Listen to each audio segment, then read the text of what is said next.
Ya, Bapak Ibu Shalom, selamat malam. Kita ketemu lagi dan kita akan merenungkan firman Tuhan pada saat ini. Sebelumnya kita persiapkan firman Tuhan kita dari kitab Mazmur. Mazmur pasal 15 ayatnya yang pertama sampai ayat yang kelima. Mazmur 15 ayat 1 sampai ayat 5. Kalau kita sudah mendapatkannya, mari kita siapkan hati dan pikiran kita, lalu kita berdoa mohon bimbingan Roh Kudus. Kita berdoa. Bapa, terima kasih untuk hidup yang Tuhan anugerahkan bagi kami, dan malam hari ini kami datang mengucap syukur. Dan juga kami hendak merenungkan kebenaran firman-Mu. Tuntun kami ya Tuhan, agar kami boleh mengerti dan memahami kehendak-Mu dan mau melakukannya dalam kehidupan kami dari hari lepas hari. Mari ya Tuhan, hadir lalu bersabdalah bagi kami. Amin. Ya, firman Tuhan kita Bapak Ibu yang dikasihi Tuhan terambil dari Mazmur 15 ayat 1 sampai 5. Firman Tuhan berkata demikian. Mazmur Daud. Tuhan, siapa yang boleh menumpang dalam kemah-Mu? Siapa yang boleh diam di dalam gunung-Mu yang kudus? Yaitu dia yang berlaku tidak bercela, yang melakukan apa yang adil, dan yang mengatakan kebenaran dengan segenap hatinya, yang tidak menyebar fitnah dengan lidahnya, yang tidak berbuat jahat terhadap temannya, dan yang tidak menimpakan cela kepada tetangganya, yang memandang hina orang yang tersingkir, tetapi memuliakan orang yang takut akan Tuhan, yang berpegang pada sumpah walaupun rugi, yang tidak meminjamkan uang dengan makan riba, dan tidak menerima suap melawan orang yang tak bersalah. Siapa yang berlaku demikian tidak akan goyah. Siapa yang berlaku demikian tidak akan goyah selama-lamanya. Ya, Bapak Ibu yang dikasihi Tuhan, demikian firman Tuhan kita. Nah, firman Tuhan kita pada malam hari ini mau menegaskan kepada kita bahwa ada satu penyakit yang paling berbahaya di dalam kehidupan persekutuan. Penyakit itu disebut dengan penyakit iri hati. Sikap iri terkadang membuat orang menjadi pribadi yang tidak nyaman dalam menjalani kehidupan. Kenapa? Karena sikap iri itu membuat kita tidak nyaman melihat orang lain lebih daripada kita. Kita tidak nyaman menjalani kehidupan karena kita sibuk mengurus orang lain.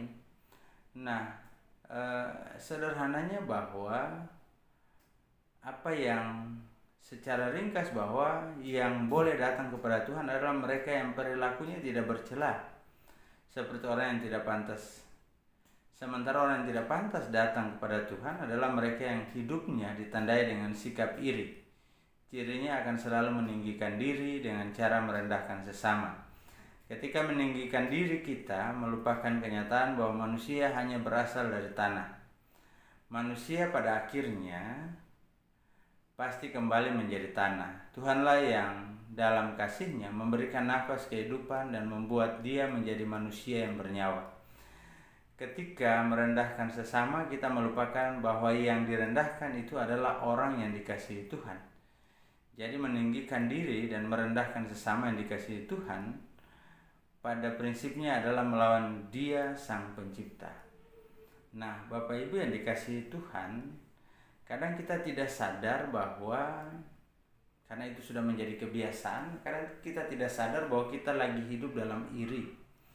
Ketika kita berusaha untuk mencari celah, ketika kita berusaha untuk mencari kelemahan orang lain lalu menjatuhkan mereka. Lalu ketika orang yang kita jatuhkan itu terjatuh, maka kita merasa seakan-akan bahwa kita sudah keluar sebagai pemenang, lalu ada sedikit kepuasan yang sifatnya sementara. Tanpa kita sadari juga kita lagi merusak, ya kan? Karena ketika kita menjatuhkan orang lain, kita meninggikan diri, maka kita lagi merusak diri kita lagi merusak persekutuan yang Tuhan percayakan, dan kita juga lagi menghina. Saya katakan sekali lagi, kita lagi menghina ciptaan Tuhan. Padahal mungkin kita yang melakukan itu juga belum tentu sempurna. Karena setiap kita punya kekurangan dan keterbatasan. Setiap kita tidak ada yang sempurna. Dosa yang membuat kita tidak sempurna. Nah, tindakan yang tidak seturut dengan kehendak Tuhan itu kan dosa. Sudah otomatis ketika kita menjatuhkan orang lain, maka disitulah terlihat ketidaksempurnaan kita sebagai umat Allah. Jadi mari mengakhiri seluruh kegiatan hari ini dengan menyadari bahwa Tuhan melihat segala sesuatu, baik pikiran, perkataan, dan perbuatan kita. Jadi serahkanlah semuanya kepada Tuhan, supaya apa yang telah ditebusnya dan yang benar dikuduskan olehnya. Dengan demikian kita dilayakkan untuk menerima berkat yang sedang disediakannya. Bukan hanya berkat buat hari esok, melainkan bagi seluruh waktu kehidupan yang masih tersisa dalam kembara di dunia ini. Amin. Ya, Bapak Ibu, mari kita berdoa. Saya di kantor gereja, jadi saya tidak bawa daftar. Warga Jemaat Tangga doakan, tapi kita akan tetap berdoa bersama, karena kita percaya bahwa Allah juga akan selalu hadir dalam setiap doa dan pergumulan kita. Mari kita berdoa. Ya Tuhan Allah, Bapa kekal dalam kerajaan sorga, kami bersyukur untuk hidup yang Tuhan anugerahkan. Terlebih lewat firman-Mu yang boleh kami renungkan di penghujung hari ini, mengajarkan dan mengingatkan kami selalu untuk hidup sehat. Sehat dalam pengertian bahwa hidup menurut kehendak Tuhan. Hidup memelihara persekutuan dengan menjauhkan diri dari iri, dengki, dan kebencian yang membuat kami kelihatan semakin tidak sempurna di hadapan. Dan itu menghalangi proses kami belajar untuk menjadi sempurna sebagai umat-Mu. Tolong kami ya Tuhan, agar kami mampu memelihara persekutuan ini dengan tangan terbuka, dengan boleh saling menerima satu dengan yang lain. Ya Tuhan Allah Bapa kekal dalam kerajaan sorga, puji syukur dan terima kasih bahwa hari ini kami juga baru menyelesaikan berbagi bersama dengan jemaat lewat bantuan dari Krisis Kitchen Bali, sehingga hari ini ada sedikit bantuan bagi jemaat-jemaat yang betul-betul terdampak dan membutuhkan. Terima kasih Tuhan untuk berkat-Mu, dan biarlah kami menyadari bahwa setiap berkat yang kami terima adalah berasal dari Tuhan, sehingga kami harus hidup menurut Tuhan punya mau, bukan mau atau kehendak kami sebagai manusia. Malam hari ini hamba mau berdoa bagi kehidupan jemaat Tuhan, jemaat GPIB Shalom Denpasar. Bapak terus jaga, berkati, dan pelihara persekutuan ini dalam kebersamaan. Pelihara kami juga di dalam tugas tanggung jawab pekerjaan.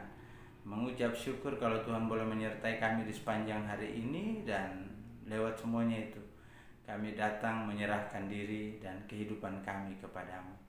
Berkati ya Tuhan jemaat-Mu dalam setiap pekerjaan mereka, dalam setiap usaha, bahkan mereka yang terus bergumul untuk melanjutkan kehidupan ini. Karena hidup yang kami jalani saat ini semakin sulit ya Tuhan.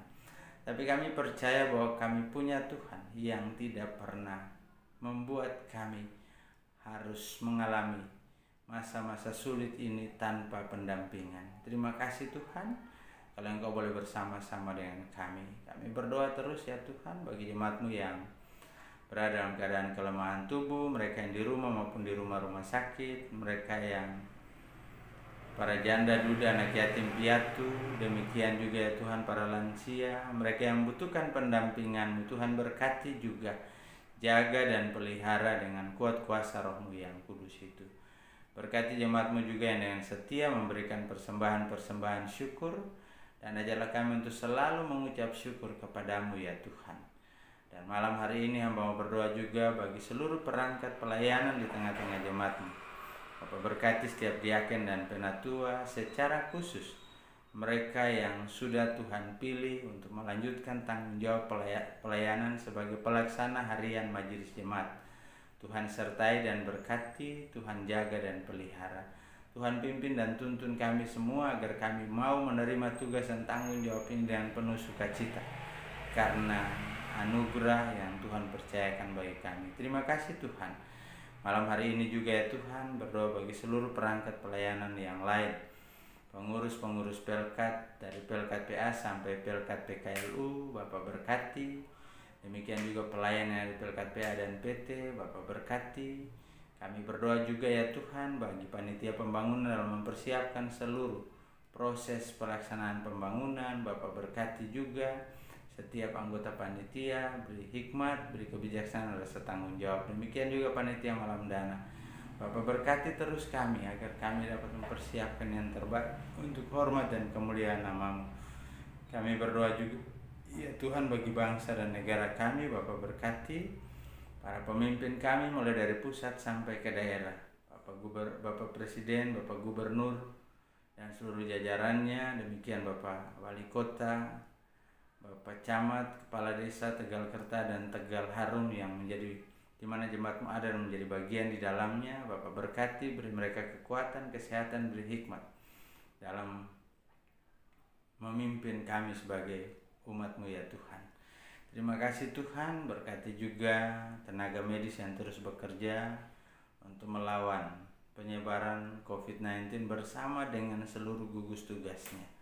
Biarlah kami mampu untuk bekerja sama dengan seluruh elemen masyarakat agar dapat bersama-sama melaksanakan seluruh protokol dan program kerja dalam rangka memutus mata rantai COVID-19. Mereka yang terinfeksi dalam perawatan secara khusus, Bapak berkati, beri semangat dan sukacita bahwa hidup belum berakhir, tapi Tuhan masih akan tetap menyertai, memulihkan mereka dengan kuat kuasa Roh-Mu yang kudus itu. Kami berdoa bagi seluruh karyawan kantor, Bapak berkati juga, beri mereka hikmat dan rasa tanggung jawab juga di dalam pelayanan yang Tuhan percayakan. Dan akhirnya ya Tuhan, seluruh kehidupan kami mohon kepadamu. Ampuni kami atas salah dan dosa yang telah kami perbuat melawan kehendak-Mu di surga, baik itu melalui kata, perbuatan maupun yang ada dalam pikiran kami sekalipun ya Tuhan. Suci, bersihkan dan layakan kami, lalu sempurnakan kami dengan berkat-Mu. Biarlah kiranya kasih karunia dan damai sejahtera dari Allah Bapa kita dan dari Tuhan kita Yesus Kristus, serta persekutuan dengan Roh Kudus mau tinggal menyertai, memelihara, memberkati kehidupan saudara sekalian, mulai dari malam hingga pagi nanti, dalam istirahat dan dalam sukacita bersama-sama dengan Tuhan.